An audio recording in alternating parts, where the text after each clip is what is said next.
Mana shu yerda bir holat bo'ldi. Bittasi keldi, aka chaqaloq, nobud bo'lgan chaqaloq bor, o'shani ko'mib berasizmi dedi. Xo'p, bo'ldi, aka. Qo'lib olsam, dardini aytib qol, aka dedi. 12 yil turmushim bo'lgan edi. 2 ta farzandim bormi? 3 ta farzandim bor. Bu 4-inchisi edi. Kecha nima bo'lganini bilasizmi? Nima bo'ldi?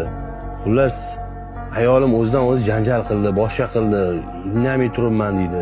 Gapirmagan gap qolmadi onam adresiga, meni ham adresimga. Uyga ketib qoldi dedi. Bugun qaynimning o'rtog'i dedi, tashab ketdi dedi. Одноразовый idishda mana senga bolangni abort qilib, anaqaga jo'natib olibdi. Bolang mana deb. Tushunyapsizmi?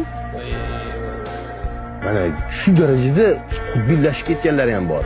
O'zini qorinda vujudida saqlab kelayotgan bolani shu eri bilan urushib, eriga prinsip qilib, abort qilib, одноразовый idishda jo'natib olibdi spravkalarini solib. Endi deyapti, men qanaqa qilib deydi, bu bilan yashayman aka deyapti. Bu psixiko deyapti. Shu darajada bo'ladimi deyapti. Hop, 12 yil ichida oilada gap o'tadi, boshqa qiladi, lekin bu darajada vahshiylikka borishlik bu nima degan narsa deyapti. Qanaqa qilaman 3 ta bolam bor. 3 ta bolam bor. Bunga qanaqa qilaman onalikni ishonaman endi deyapti.